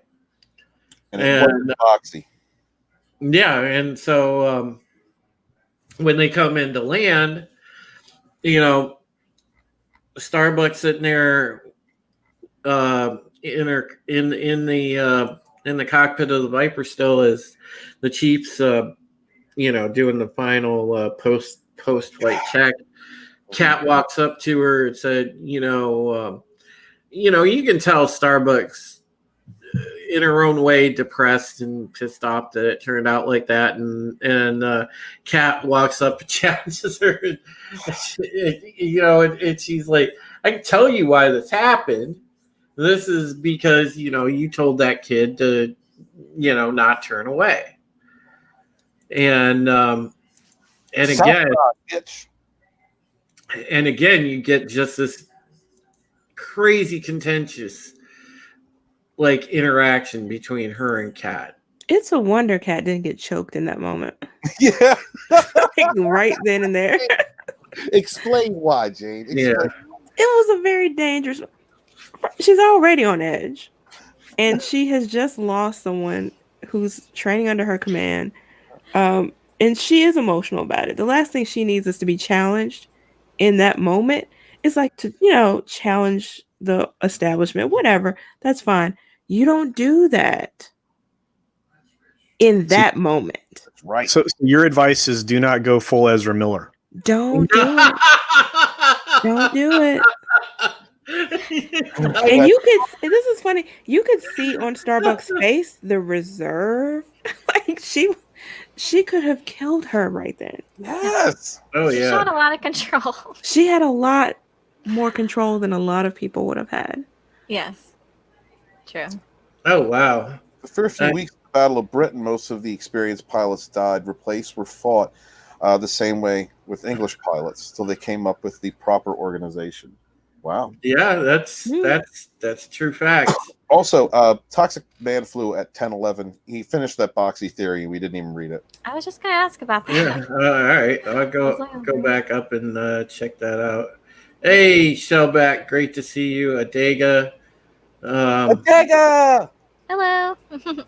Yeah, this is a chat's been humming along. Michelle Jolie said he's taken off. Take care. Take care. Uh, Since got my buddy. Got the other Drew. Drew S from the great Drew Love that does the great CG project. He's got the second book. Drew Love sounds like an aphrodisiac. Well, dude, those Drew Love comics are awesome because I got the first book and the second book's out now, and dude is just on fire right now. Is there a possibility that these comics will get you laid? Yeah. Guys, get them. Yeah, those comics are amazing. I really, really, really love the work and craftsmanship in those Captain Love comics. So make sure you check out the Captain Love. It's on Indiegogo. The Rise of the Pirate King is the second one. The first one was the first book was really good, but the second one is really awesome, and that's available now. I believe he has it up on Indiegogo, and I don't have the link up the top of my head, but you can find it. Yeah. Nice, Stephen. Wait, don't move on. Move on. Wait. Let me show you what came in the mail today. Okay. I got Mandy Summers, Wart the Wizard. Nice. Yeah, isn't that awesome? And I mean, it's perfectly shipped. It came completely intact and in good shape. And of course, the green you're going to see right through. But it's incredible, all the stuff that came with it. Wow. I mean, it's really cool. And then of course, everybody's got their Vampirella stuff by now, I hope. If not, this is what that looks like. Nice. Yeah. Look at the tits. So, and again, these are all shipping. These are all shipping with great care from great creators who are sending you their product directly. So you should check it out because all of these, amazing. Captain Love is an awesome book, by the way. I know I was making jokes, but that's one of the first books that I saw from like a comic skater, from somebody doing an independent comic, and I fell in love with it instantly. It's beautiful. That's great. It's sexy, and I enjoy that. Yeah. I enjoy cartoon boobies. Read the other boxy. Me? Yeah. No, Culture Casino can read this. Okay. Boxy Theory 2 of 1.5 or a half or whatever. Toxic, you got to figure this out. While voting for Tommy and the Guinea Pig Collective for Best Original Screenplay for Simpin' Hard, Boxy realized that the extra 3/4 inches do make a difference. They do. They absolutely do. Here's the rest of it. Boxy Theory 3 or 1/2. While Simpin' Hard, Boxy runs out of Walton's throat grease, bringing Pegasus on the Galactica to a choking halt. Oh, jeez. Holy shit. That sounds like a trap. That's gross. I know, it's so gross. No, Lord. The trepidation. Lord. Thank you, Toxic. Thank you, Toxic. Where do you come up with this stuff? Toxic, because Toxic Manflu's mind is like, I don't know. I don't know. Toxic Manflu is a great philosopher. And a philosopher. He should write a book. Yeah. Somebody said, Ruth Korean said, Tom O'Penny get the Oscar Isaac and Battlestar. Come on, bro. Man, you gotta give Tom O'Penny a little bit more credit than that. I think he was great. In the other things I've seen him in, I think he's great.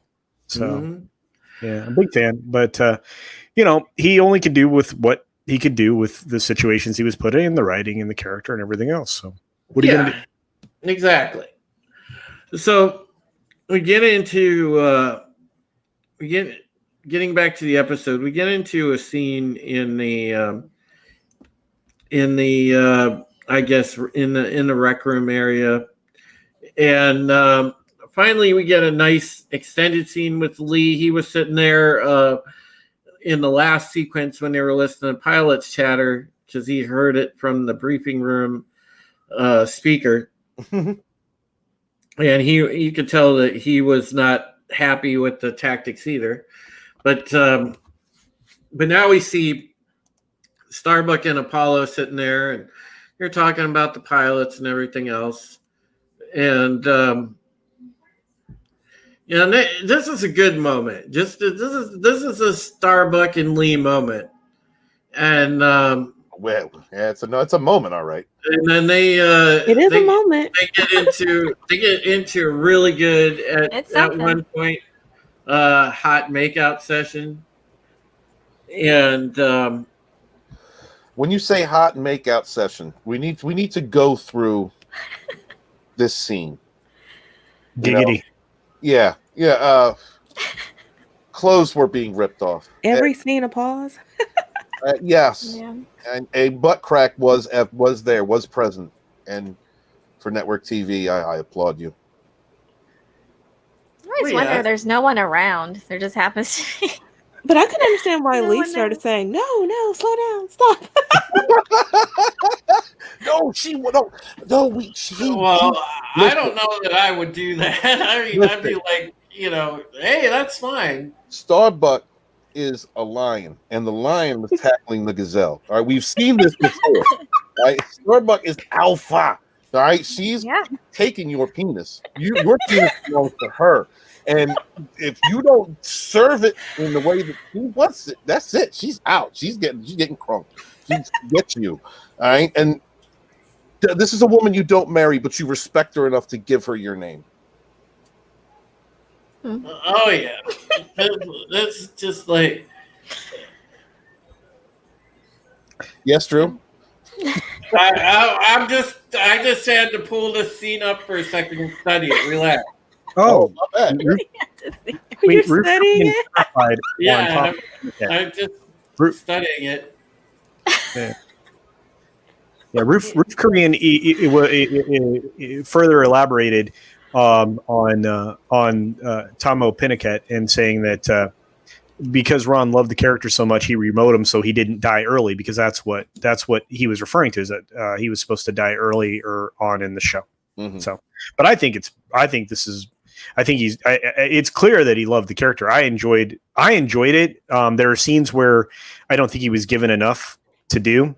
And I don't think I think there were times he wasn't written well, and as an actor he can't do much with it. But he's great against in this episode. He's great against Starbuck early on, and Anyway, sorry, I digressed. No, that's fine. That's fine. Drew, are you done licking your screen yet? Or? Well, the thing is in the sequence, like Lee does the cardinal sin.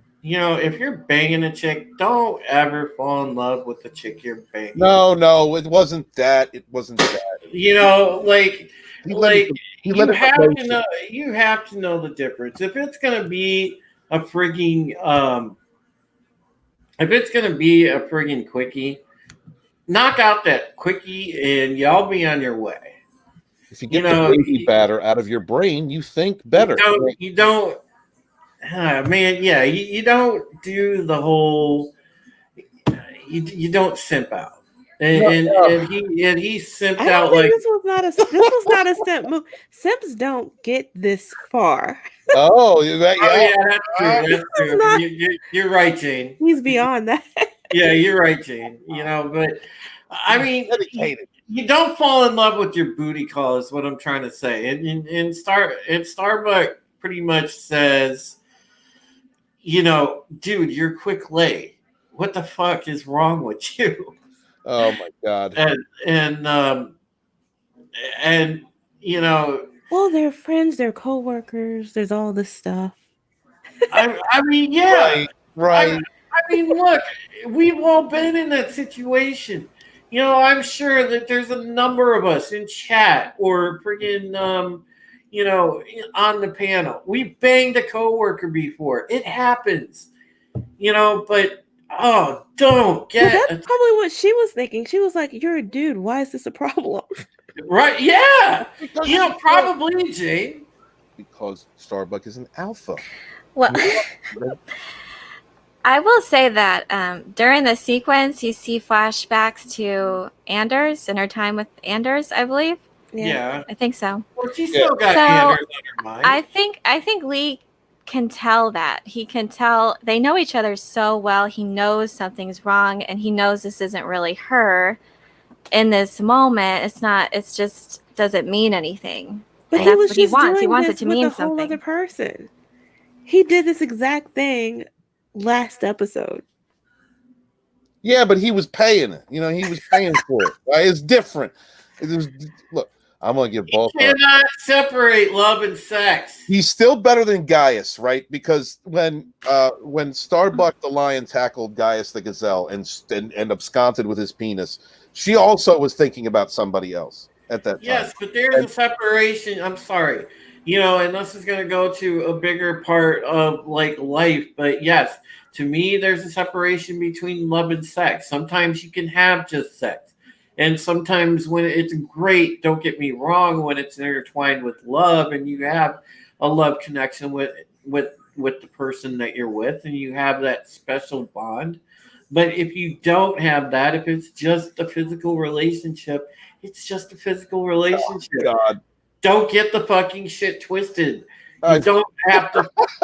I'm just saying, you don't have to fall for every chick that gives you the pussy. Beware the Drew. Hashtag beware the Drew. Well, but like we talked about last time, there are only so many people in this world now. There are only so many humans left, so they don't have a whole lot of options. All right. I mean, I really feel like. Go ahead, Stephen. I was gonna say, love is a promise, and sex is an exchange. Okay. Yeah. Culture. And I will say that this is Starbuck. I mean, she means so much more to Lee than just. I mean, they've been through so much together, and she's probably the one who knows him the most, and so there's just so much going on, like emotionally, and that's going on for him, and so it's just different, like with these two. I know. Absolutely. He knows her better than she knows herself. He knows something's up, but it's interesting too how the roles are switched in this whole episode. The two females are like the alpha females, like you were saying, and even in this situation too, the man's kind of just okay. Hold on, like let's take a second and think about it, or that kind of thing. So I like that they're doing that, and it's demonstrates so well how storytelling can be done, even when you're trying to shed a light on these strong female characters, and how well it's written to do that. It doesn't it's not in your face. They're complex. They're well written, and even the men in this episode, I love Hilo in this episode. He's great. Mm-hmm. So even when they're taken aback in this, they're well written. And it's just a lesson that's just something that stood out to me throughout this whole episode. A lesson that people should take, and you don't have to do that every episode, but this was special, and how everyone's had their moment up to now, and this is Cats and Starbucks moment. That is very that's very well put. I was going to actually bring that exact point. What point of personal privilege? A Dega outlaw. Pronouns, bitch. A Dega outlaw had a boxy theory. I'm just saying. Yeah, I know. I'm getting to it. So everybody's gonna toxic man flu. Starbuck pegs Steven on the next episode of Battlestar Galactica. Oh Jesus, man. And too, like he didn't want to be a piece of meat. That's fine. Oh no, I understand that. Look, okay. Oh God. Okay, look, it's just a point where Starbuck is. Nice turn, Jane. Thanks. Starbuck is a person who only opens her emotional centers to certain people. Usually, she's very defensive or aggressive, and Lee's what you call it. Getting naked is opening your emotional sensors. Well, yeah. For her, she's a sensual person, and she trusts Lee, and Lee loves her, and she knows that, though she can't reciprocate to it. That's why she went for the sex, and he's seen how No, I was just gonna say to Tommy's comment, dude, wait, isn't that part of living by the Jedi code? Actually, I was going to ask. There was a rule in there or something. There was a rule. The rules Tommy was putting out there. Can we have?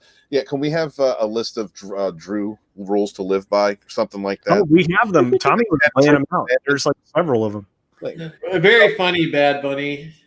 But yeah, so him not wanting to engage in sex, of course, because he wanted more, like Elaine just said.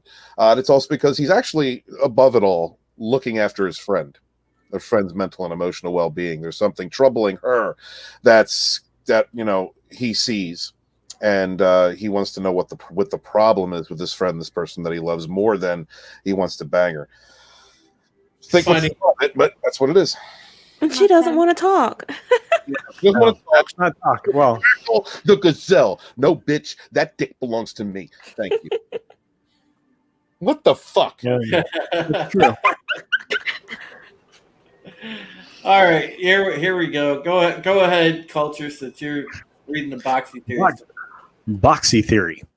When he first arrived on the ship, Boxy had no idea where to go, what to do, or how to live his life. He even tried selling Walton's brew door to door. Nice. Shellback says, "Yeah, but Drew, the bee is a hell of a drug. Yes, it is, sir. I can." Got him right about that, brother. Reach a little louder, will you? But that's the beautiful thing about women. They have that special thing that can, just keep us coming back for more. Toxic man flu. Again, Lee is not just any dude. He's like the number one young guy in their world right now. Yeah, he's the prince. The king is. Jane has made that very clear. Yes, for Jane multiple. He is riding on a white steed with like little flaggy things on Thanks, puffy shoulders and blue vest. And yeah. And he rides up on his horse and he draws his sword at the end of Pretty Woman. At the end of Pretty Woman, he draws his sword and he goes up and he rescues the princess from the tower. That's very it. And Jane slaps him down because she knows how to treat her simps. Ruth Korean makes a good point. Lee wants Kara, but not mindlessly in the mindlessly lustful way, and I get that. How mature. He loves her. He loves her and everything else. He wants the whole connection, but you don't always get that. Sometimes you take the moment for what it is, and it's just it would have been false to him because he's really in love with her. It would have been empty. It would have been an empty act. Or he would have had to have sacrificed himself for that, or a part of himself. Oh, you know what? Yeah, we did miss the part 2 of the Boxy theory. Dirk Benedict getting banged by Richard Hatch is so wrong. Yeah, I saw that too. Buddy, no, I don't ship those, please. Oh damn! At the end of that whole exchange too, when they're fighting about Anders and Kara says that she's hung up on a dead guy and she doesn't know what to do and she's pissed off about it, and that he's wandering around naked. That really just fucked up comment that Lee makes. It's like, well, I don't know about you dead guys, but it's the living ones you need to work on.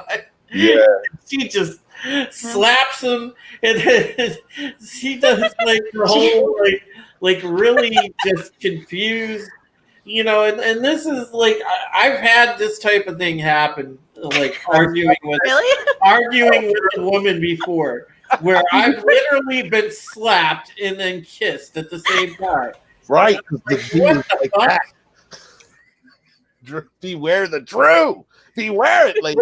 I know, because I made some smart ass comment. She slapped the shit out of me and then pulls me in for a kiss. I'm like, what? Up against the wall, sweating, getting slapped. What's up? Just beware. Beware. And then she stormed off like Kara, which is like this scene just gives me extra flashbacks of it. Kara is like the dude in every relationship she's in. Did you ever notice that? I don't mean masculine. I just mean like she's the top, right? And that's just what she's getting dressed like. If you ain't down, I'm out. She's getting dressed, and he's wandering around clutching a towel to himself. but honey, and she's like, bitch, and then leaves. I love Carter. Like slaps him, kisses him, and leaves him hanging. What? I was doing you a favor. You know what I mean? If I give a dog a bone, I don't want to know how it tastes. That's how she is. That's Starbuck. That's Starbuck. But that was a great scene. I don't know, like any Battlestar fans that really dislike that. Came through with the baby powder. Yeah, I laughed out loud. It's funny every time.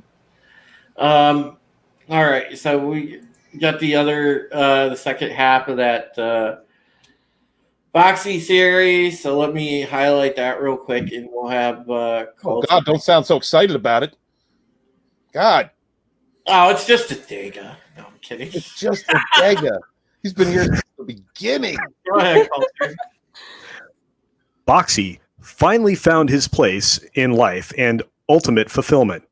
He always knew where to go, what to do, and when to sit quietly, as one of Jane's many, many simps. That's very good when a Dega outlaw. Nice. Thank you, Jess. Nice, a Dega. That's where Boxy is. Jane has Boxy is one of your simps, Jane.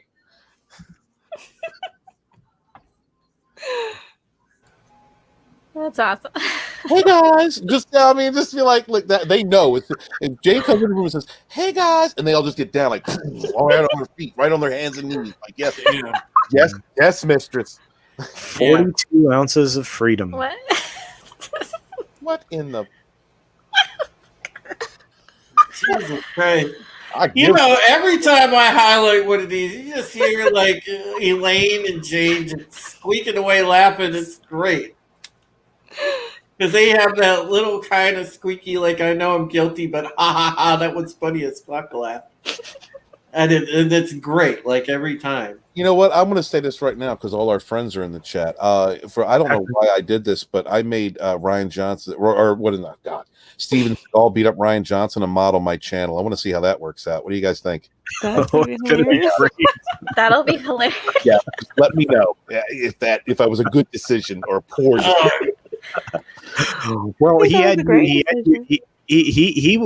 you $30 in the champagne room, according to the meme I got today. So Jesus Christ, what the hell was that? Was one of the scariest things I'd ever seen. That was so funny.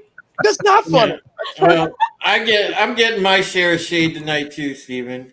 See, Drew, that wasn't what that's funny. Oh yeah. Thanks, bad buddy. Jesus. nothing like getting your bell rung and then getting your bell rung.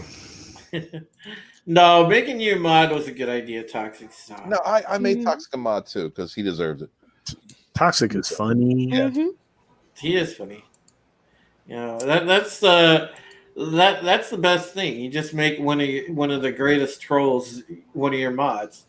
That usually works out. I'm gonna fuck with you anyway. You might as well give him a small amount of power as like, it's like, I recognize your strength in the chat. So here. Exactly. I mean, it's like handing him one of the pimp cups, dude. He's just like, yep, there you go, buddy. Respect. Baby powder? You'll change the diapers? All right. But as Starbuck storms off, going back to the rest of the episode now, she's sitting there getting hammered, watching the Viper gun camera footage, reviewing it by herself as she sits in the area there where they can watch it. Yeah, You think she was getting off like watching battles, drinking, and just sitting there? You think? How do they have this much alcohol too? Yeah, that's the other thing I wondered, man. They have like a never-ending supply of alcohol in this show. They're low on other shit, but they're always good on alcohol. It's Boxy. They opened up the line with the black market for liquor. That's what happened. And now I only notice it now. Like, she's polished off a bottle there. Like, I don't know. It is. Mystery. Yeah, Jesus, man. I mean, people can't get medicine, but they can get liquor. Fucking hammered. Chief Tyrrell's still liquor is working overtime. That's what it is. They're the deck crew is supply. That's how they're maintaining their money. They're producing enough of whatever it is, that moonshine. They're definitely busy at the distillery. They're definitely busy at the distillery. And the champagne bottle, they got a champagne bottle in there too. And ale. I'm guessing that Pegasus, who we know basically cannibalized an entire fleet of ships, probably has facilities for many different things, as well as, being able to build Vipers. They probably have, probably an area to make beer. Who knows? Probably strong stuff too. Gotta be strong stuff. It's made from the blood of silence. Yeah. Well, this is her. This is the thing too. When we see the next sequence again, we have like a little flash forward to kind of the dogfight in the final act, which we'll put it all together. But there's another piece of it where you see a really awesome shot of Scar, by the way, yes, in this little flash forward, and then Cylon Raiders are some sleek looking ships. I mean, yes, to be honest, I believe some of the best looking fighters in the show. We're back to the ships. Yeah, they are cool though. And then you get it cuts to obviously a flight briefing that Kara's giving. We could see that she had most likely woke up hungover and late for her. And she's in the middle of giving this pilot briefing to Squadron as she's sitting there popping Tylenol and drinking water. Right. She had a long night. Yeah. She tackled a crew of the guys down on the deck. Yeah, she had to get that out. She doesn't remember. We didn't see it because she blacked out during that period. But, that's how Kara is. She just drinks until she had a rough night. Rough. Yeah. Yeah. Totally awful and rough. And and so then looks like one of the officers brings in an update on what's going on with the patrol progress. Starbuck finds out one of the other pilots got shot down and killed, and so then Kat brings up the fact that why is the pilot, why is JoJo dead? She asked, where were you? Yeah, and she asked where was Starbuck, that she was supposed to be, first out with this young kid because she was supposed to be flying his wing, and this is where it gets super contentious. Give us the room. I was like, okay. Yep. Battle of the Thoughts is about to begin. I love too how they built up the tension between them, like over the course of like I don't know how many episodes they were butting heads and they were kind of poking jabs at each other. So it's come up to such a huge boiling point that we're all like just glued. We don't know what's. Oh hell yeah, man! This was the moment. This was the moment. This was good, and I'm every dude is like yeah, cat fight. I mean, pun intended. Yeah. Yeah, exactly. Pun intended on that one. But yeah, this was great. And then Cat's like, you gonna do, Starbuck? Hit me. and then they're just going back and forth, and then she just goes and decks Starbuck. But that Starbuck hit her with her words. She did. She provoked her. Got right up in her face. Yep. Mm, well, sorry. Oh no, go ahead, Nerd Cookies. I was just gonna make a simp joke. You go ahead. I'm just gonna reiterate that Kat was calling her out for not being there, and she was saying that, well, I made sure I wasn't there. If I'd have flown in the compromised state, then what do you think would have happened? Unlike her, who's been on stims before and has flown. So, yeah. Yeah. Well put. I mean, and that's the truth. That she made the right decision not to fly, Mm-hmm. but she put herself in that situation, which is what she's being called out for. Right. And I think she wanted the pain too. I think she wanted to be hit. And That's right. why she provoked it. She did want to be hit more than once. Why does everything sound wrong when you say it? What? Oh, I'm sorry. What was your simp joke you were gonna say? Well, wait, before he does that, he didn't want pain. It was to assuage her own guilt. Mm-hmm. It is that's a natural psychological reaction to something like that. You would rather hurt as much physically as you do emotionally, and that is a 100% natural response. So yes, it was well done, well written, well acted. I'm sorry. She doesn't have an issue hitting people. So. No, she could have killed that little girl right then. Oh, yeah. She's like what, a foot shorter or a foot taller than Kat?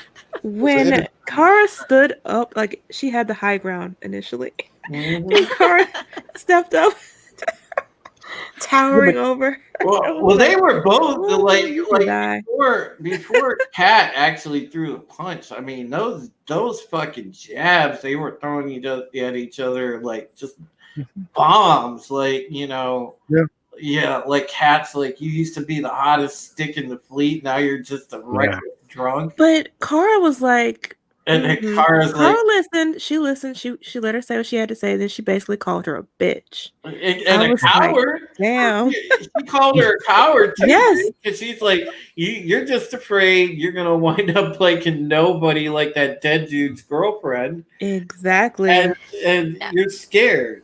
And scared. And you're a little bitch. Right. And that's when she hit her, right?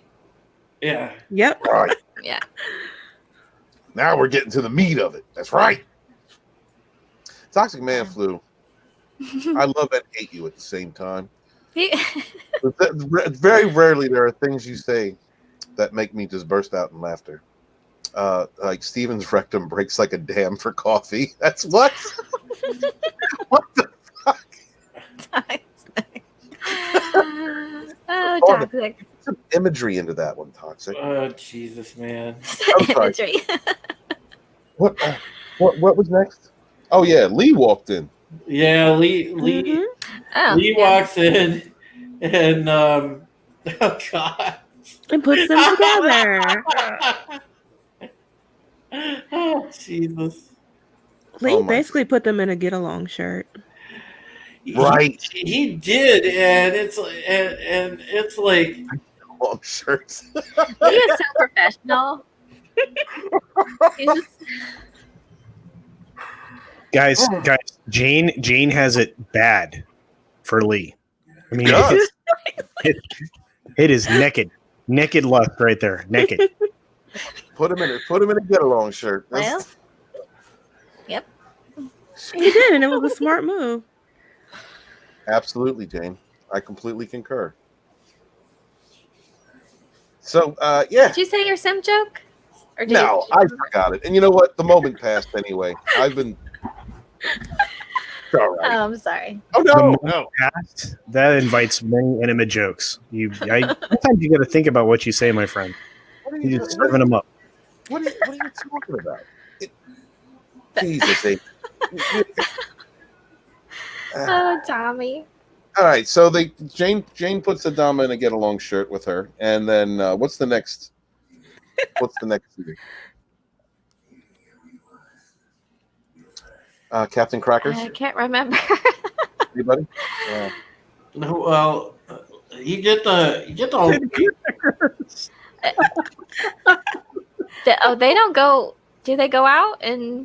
Well, no, like you get the whole thing where Lee walks in, and then he's explaining that they're gonna have to fly patrol together because they want he wants the best and most experienced pilots on these particular patrols out by what they call the Big Spud, which is like the asteroid where they're doing the mining. So what happens is.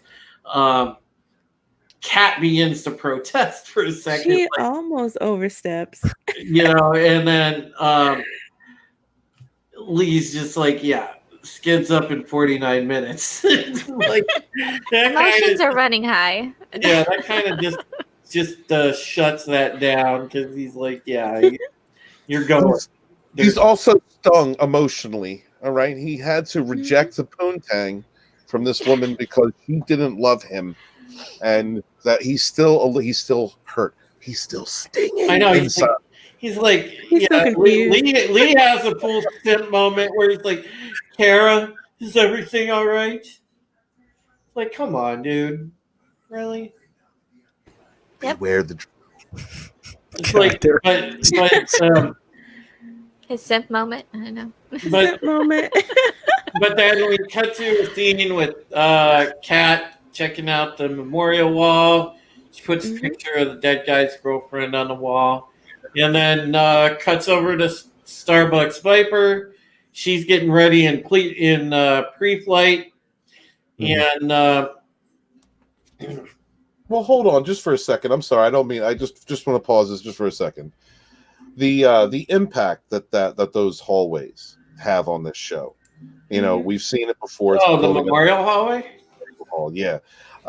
Really shows you where Kat is emotionally. Like this is a growing character who's come to this point because of all the things that I mentioned before. And so this is personal to her. It's not just wanting to be the best. This is something that's she needs to be the best. Ruth Korean, he is trying to break down her walls. What? Yeah, that's a good point.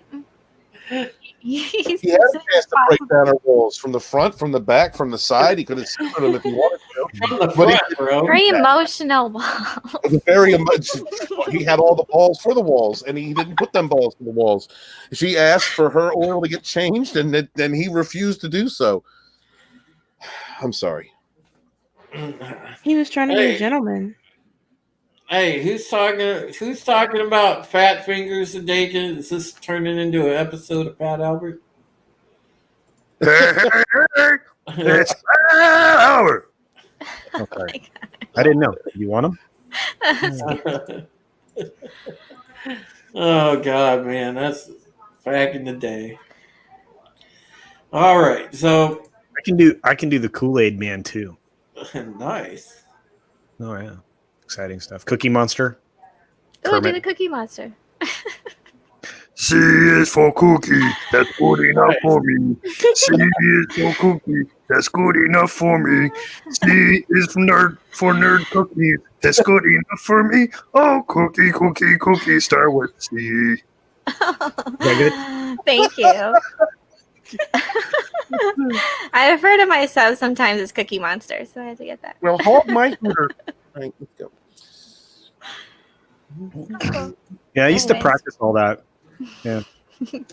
All right, so let's sorry, guys.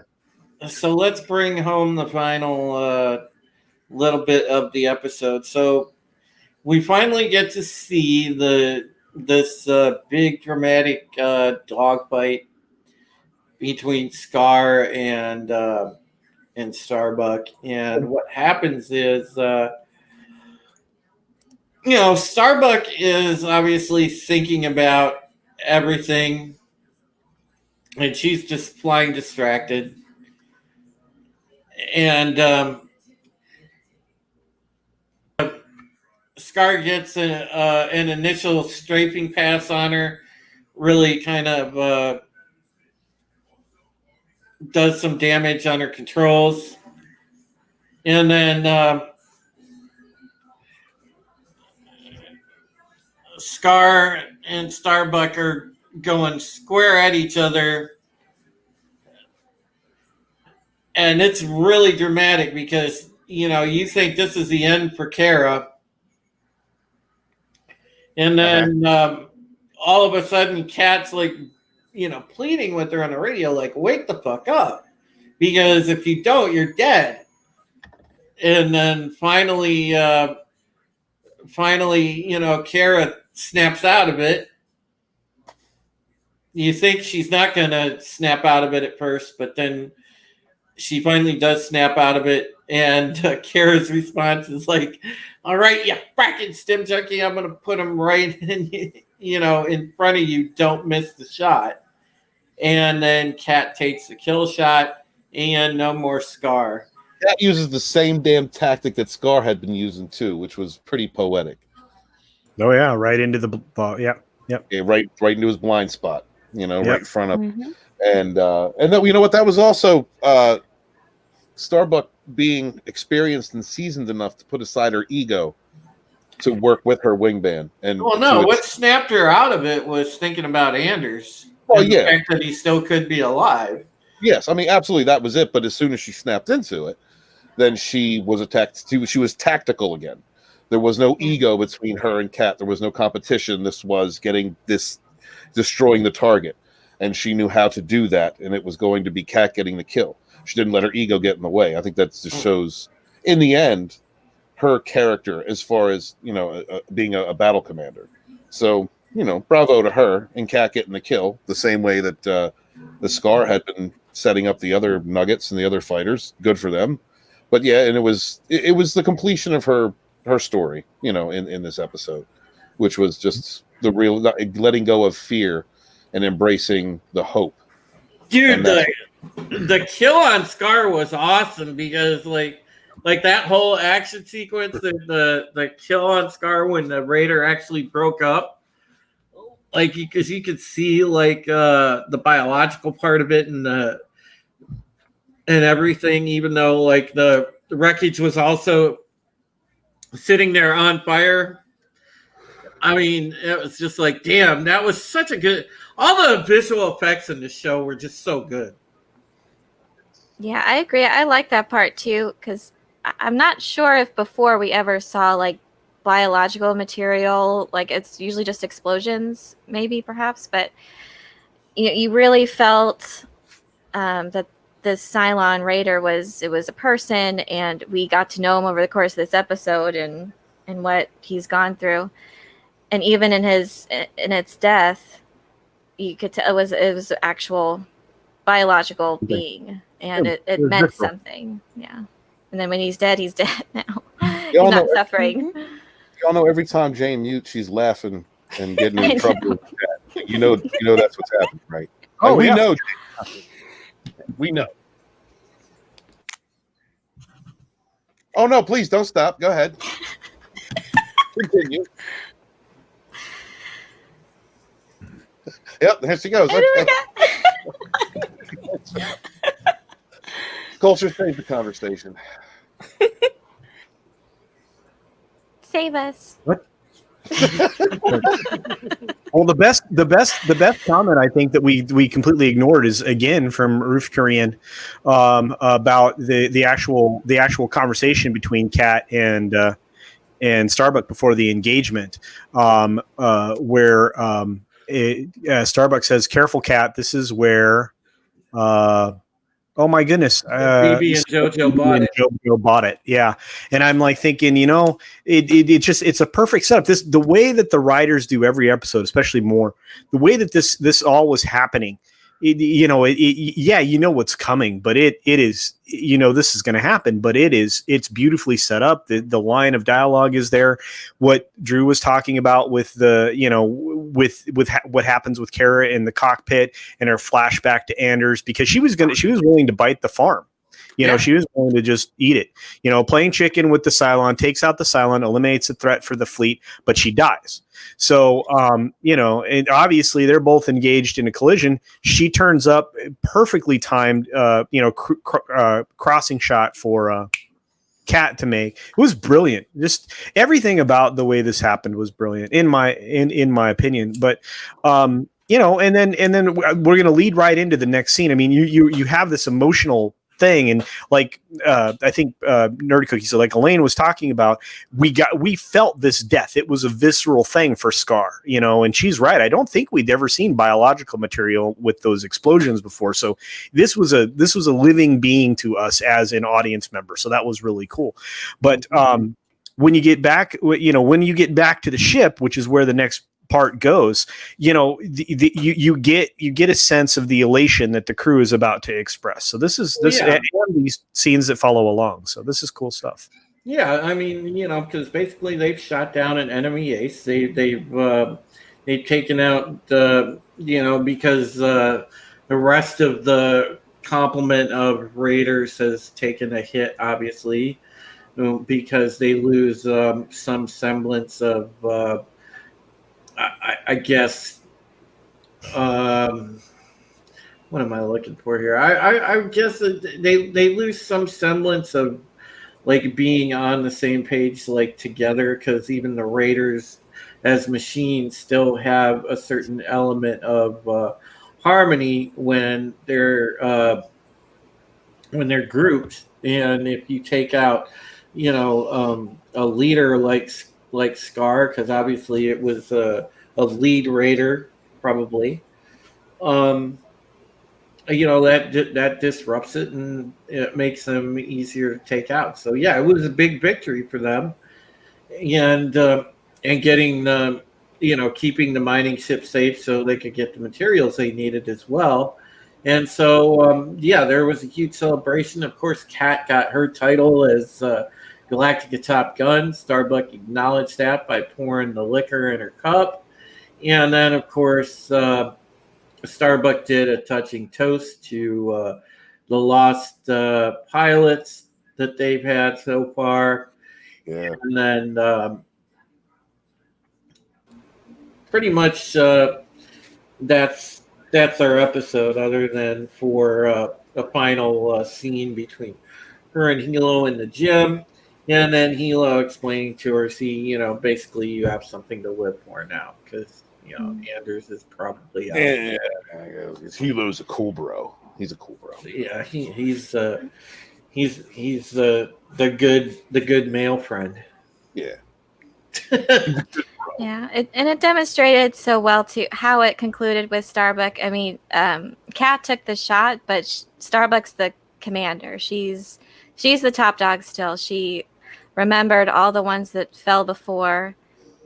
She was having trouble remembering before, but she did remember. She did remember who they were, and I thought that was a nice moment. And Adama stepping up. She's always a commander. She's always the top dog. Yeah, well, all Adama, there wasn't really a big Adama moment, other than the fact he stood up and said, so say we all. That's about it. There wasn't really a Adama moment, but, you know, the final sequence, you know, I thought just capped off a really good episode. I mean, you know, we learned a lot about Kara. We learned actually a pretty great deal about Kat. And I thought overall, even though this was like, I guess you'd call it a standalone episode, same as last week's was, it still continued the narrative. It still continued, you know, kept the plot going seamlessly. And I thought for this one, I have always thought, since it's one of my favorites, I've always rated this episode high. This is easily probably, you know, this is one of my 10s in watching the shows. I one of the episodes I really love. So yeah, I love how it ended too, with Hilo on that lighter note. After all that drama and tension, it was nice. Right. Things are starting to get resolved and just working stuff out. So what would you say, Elaine, like for the episode overall, your final thoughts, and what would you give it score-wise? It's definitely up there. I'd say probably 8. Okay. There was a lot of, again, we've had like so many character centric episodes these past few episodes, and this one is Starbuck, but also Kat too. We learned so much about her, and their dynamic throughout the entire episode was great. These are strong, diverse characters, well written, and I miss these kind of shows where we have this long season to where we get to know bit by bit these characters, to where these moments really mean something. I mean, they were doing jabs at each other for quite a while, and it just came up to this conclusion that was just really good, and they really planned that out well. And it's something I miss from other shows that are just like 10 episodes a season. I feel like they're missing this character progression where we really get to know these characters and care about them. This is the episodes where we care about them. So yeah, I love this episode. It's great. So say we all. Love it. Say we all. Wow. Yeah, I can agree with that. Jane, what do you think? Quick final thoughts and score. Yeah, I mean, I think it was a really good episode overall. I'm not a huge fan of the sort of more standalone type episodes. I think the reveal at the end that Kara did remember every death explains a lot about what she was going through the entire episode. And when she said she didn't, she wasn't telling the truth. I think she was just trying to put on this facade that she didn't care, or she couldn't care, and she couldn't spend much time on that. She had to focus on the mission. But we saw a lot of growth with her, and it did very much parallel to me Lee's episode. All in all, though, I would probably give it maybe a 7.5. Okay. Yeah. Culture Casino. Well, it's interesting. In Jane's 100% right. We've seen a lot of and so is Nerd Cookies, Elaine, because we've seen a lot of character centric episodes, the last couple especially, and it's given us more depth of the main characters, which is what a good show is supposed to do. We're supposed to get the filler episodes are supposed to be the character exposition episodes, for lack of a better way to describe them, and this show does it the best. And I think that Kara's growth was extraordinary here. And Jane's right. I mean, you gained a lot of insight into her because of her self-awareness. I think that she's willing to sacrifice herself, but in the end, she elected not to. And because she has hope, as she tells Hilo, she has hope that she'll be given the opportunity to reunite with Anders, and who wouldn't? I mean, he's pretty freaking hot. But anyway, I see that as I see that as something that that tells us even more about her, because as Jane said, that she lies about it to everybody else, but obviously it's one of her primary character motivations is to do the right thing as far as everybody on the ship is concerned, and in addition to remembering the deaths, like Jane mentioned, I mean, her ultimate goal is always to protect everybody else, all of her friends, all of the people that she considers family, because that's what we end up with here. Is you end up with this family of characters that you care about before everything starts to get super weird towards the end. So it's just, this episode breaks a little higher for me than Jane, and a little lower than Elaine, because I give it an 8. Not for any fault of anything other than there's some elements of the storytelling I'm not a fan of. I understand why they did it, but this is one of those where it felt like it drags a little in the middle to me. But that's I can see that. Yeah. All right, Steven. Well, let's see. Luciana Caro is a great actress, and I'm glad she had a chance to shine in this episode. The writers have always been competent, in my opinion, and I think that we're in the middle of the second season, so all the actors pretty much are comfortable in their roles and know what they're doing.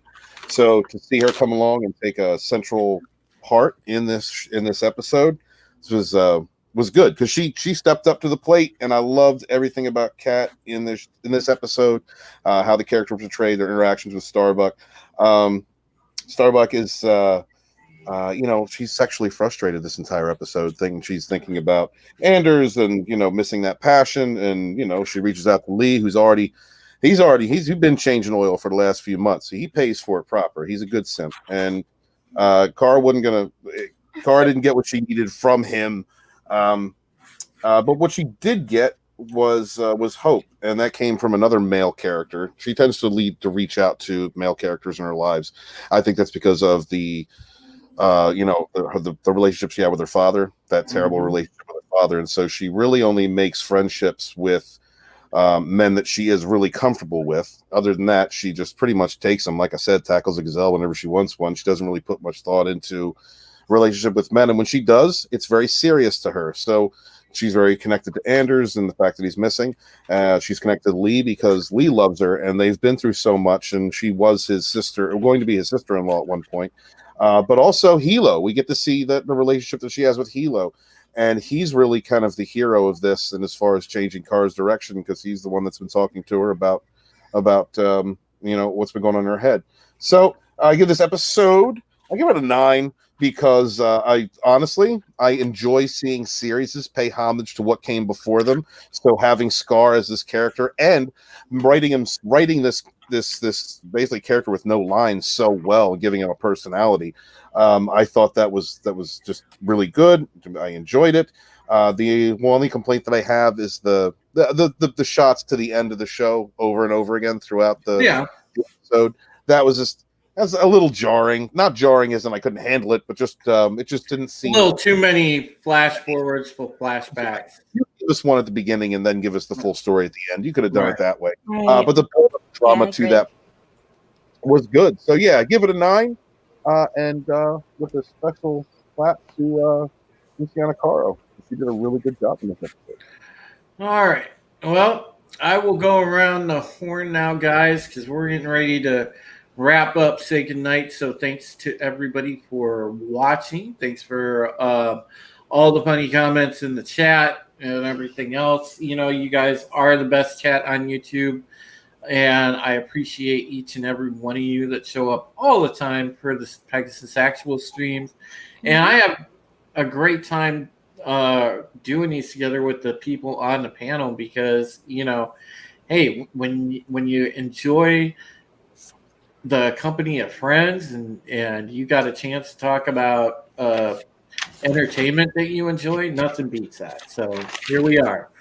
So I want to thank everybody for your contributions to this, and we'll go around the horn.